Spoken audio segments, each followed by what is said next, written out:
theory, which is psychoanalytic theory, or it's called psychodynamic theory also, was postulated by scientific Freud.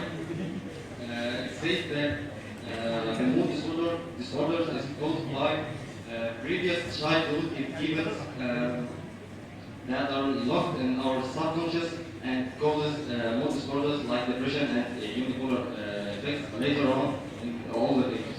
So the depressed patient has suffered a real or imagined loss like family or parents of an object, and internalization of anger. When I'm angry of someone, like my boss, for example, or my parents or my friend or anyone, instead of expressing my anger to this person, I keep my anger and punish myself instead, and that will cause depression. The second thing is over-dependence on external approval. For example, when I finish my presentation, my friend comes to me and says, "You were very good answer explaining," and I feel good because he's praising me. But if no one did so, I may feel sad and go and lay down and start crying and keep the rest. Finally, mania, which is a defense mechanism toward depression. So now we all know what's depression. Mania is just a defense mechanism against that depression. Then cognitive theory is a negative view of self, the world, and the future. I feel negative and bad about everything, myself, my future, and I feel sorry about the world. Then learned consciousness, which is inability to control life event. There was just a brief about experiment, the dog experiment. The scientists bring a dog present in a cage surrounded by electric wires with electric barriers. Then every time the dog tries to exceed that barrier, he gets shot by electricity. Every time he gets shot by electricity. So after several times, the dog finally stops even trying to cross that barrier. Then when they remove that barrier, the dog didn't even try again to cross that barrier. So that's also applied to human beings. So when we try more and more and more and we find no results, we finally stop trying and we give it. And finally, the personality, the association or traits. Some persons have traits that may lead to mood disorder. For example, cyclothymic may cause bipolar and obsessional traits, and neurotype may cause depression. So the biological causes, last time we talked about the genetic causes.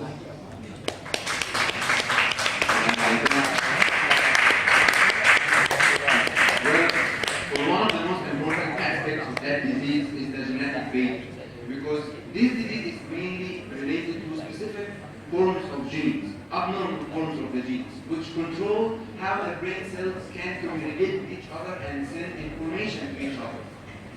These specific abnormal versions of the genes tend to be familial, so they run in the same family. And when they accumulate, the risk of having this disease increases. So, accumulation or simply having one parent with mood disorder means there is a increased probability of developing yourself the mood disorder. Having both parents will increase about, give a percentage about 25%.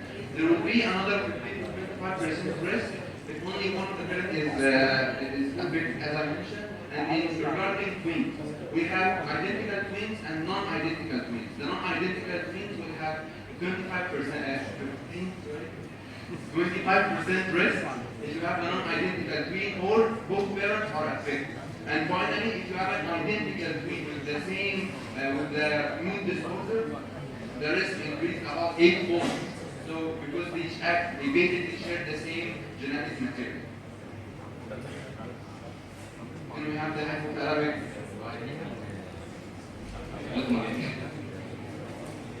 So here the hypothalamic pituitary adrenal axis, which is abbreviated as HPA axis, simply very quickly The defect here is an over-secretion of steroids regarding or because of stress. So acute stress, whether physical or psychological, is associated with a very high rate in serum glucocorticoid. So the dysregulation of cortisol dysregulation has been associated with impaired glucocorticoid negative feedback. So the other thing that's important, the defect here, is the negative feedback. No negative feedback, so the glucocorticoids keep secreting.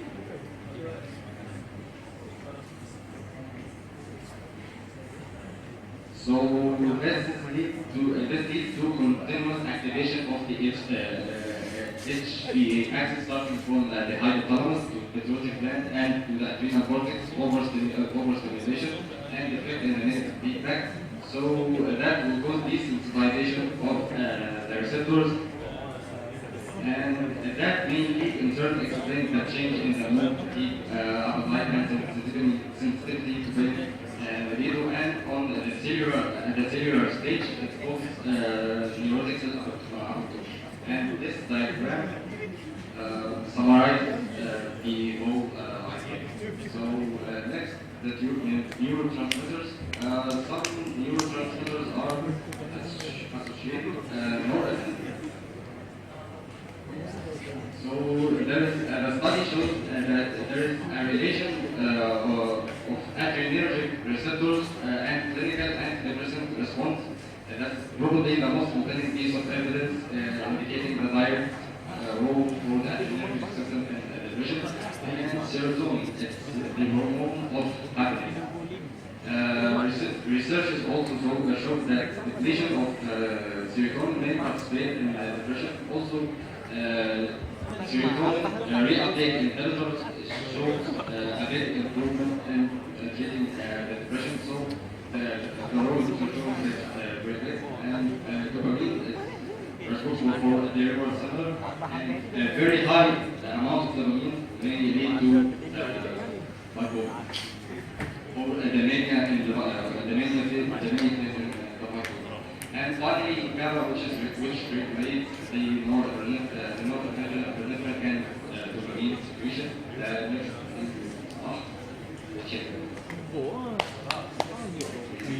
So up to this point, we have already discussed the psychological factors and the biological factors. Three parts of the biological factors. We discussed the HPA axis, we discussed the genetic basis, and we discussed the neurotransmitter imbalance. Okay? The last part of the biological factor is the hormonal factor. At the beginning of the presentation, we mentioned that females are at higher risk of developing, and adult females are at higher risk of developing this condition. Why? Because of these hormones. Estrogen has the ability to increase the production of serotonin and also enhance its effect. And that's why people mostly will experience estrogen increase during the menstrual cycle, during mood change, and so on. Also, progesterone is an important GABA agonist, so it enhances or have the same effect of the GABA. And the GABA neurotransmitter is very important in controlling how the brain or how the human being manages stress and mood changes. Now this is for the biological factors. Now we will start another one, which is the environmental factors.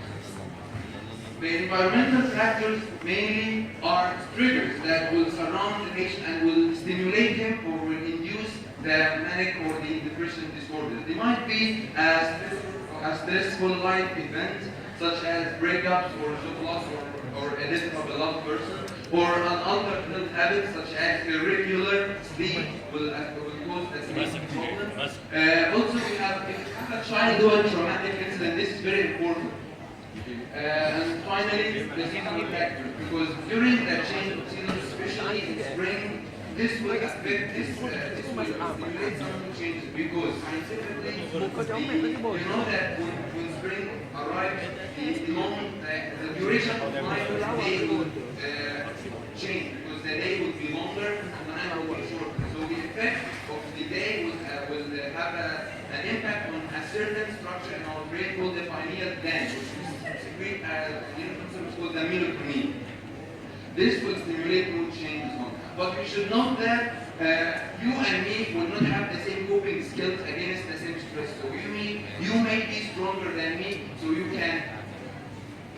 have higher resiliency, so you can resist that stress. So maybe I am weaker, so I will be easily affected. Then finally, for the medical causes, we have two parts for the medical causes.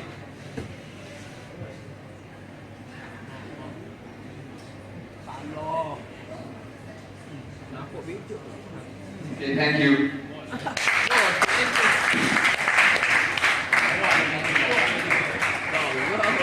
Quando vê, abre aqui.